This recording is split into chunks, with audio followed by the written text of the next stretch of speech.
Today, we're going to talk about one number. Just one, but it's a colossal number that really defines one of the biggest challenges and opportunities for our sustainable future. It's a goal we all have a stake in. So let's just dive right in. 300. Just let that sink in for a second. On its own, it's just a number, right? But 300 what? And why does this specific number matter so much for the future of our planet?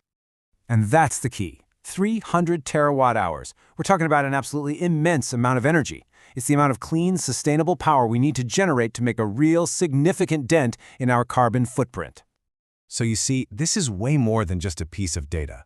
It's the 300 terawatt-hour challenge. Think of it as a global benchmark we need to understand, confront, and, ultimately, achieve. This quote really hits the nail on the head. Hitting this goal means completely transforming our energy landscape. It means moving away from fossil fuels and building a world that's more resilient and sustainable for generations to come. It's a measure of our ambition.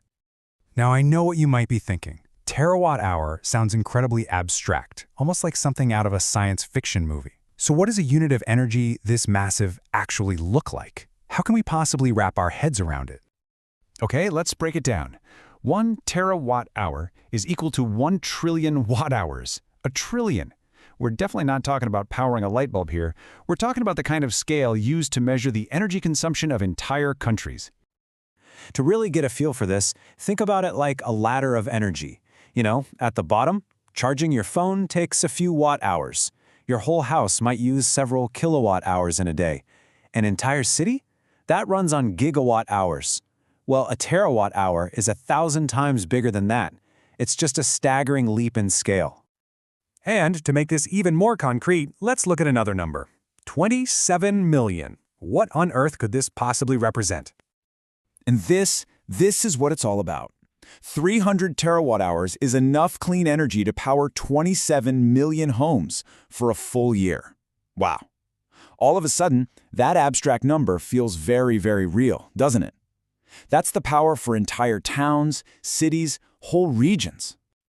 So, okay, the goal is massive. It's incredibly important. But if it's so vital, what's holding us back? Why haven't we just done it already?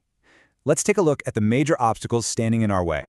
It really boils down to a few key hurdles. First, there's intermittency. It's a fancy word for a simple problem. The sun doesn't always shine, and the wind doesn't always blow.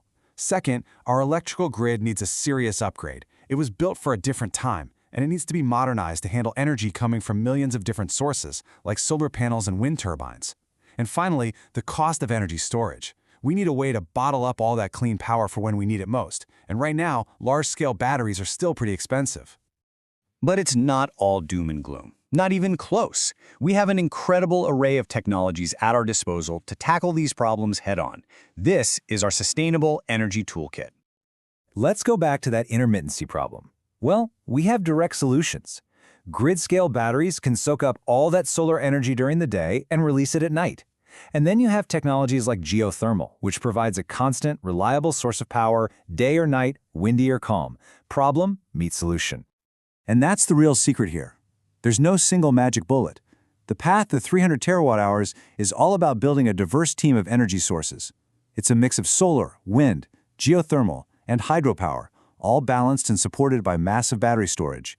They all have to work together to create a system that's both reliable and resilient. So, with the challenge defined and the tools in hand, what does the path forward actually look like? Well, it all builds into a pretty clear, actionable strategy. It really boils down to these 3 critical steps. First, we have to diversify our energy sources, just like we were saying. We need a whole team of players. Second, we have to invest, and I mean heavily, in a modern, smart grid that can handle the dynamic flow of renewable energy. And third, we've got to accelerate innovation in energy storage to bring those costs down and crank up the capacity. And ultimately, this is where we land. The 300 terawatt-hour challenge isn't really a technological problem anymore. The tools exist. The path forward is clear. It's now a challenge of investment, of policy, and of collective will. The question is no longer if we can do it, but if we will choose to, and that's a question for all of us.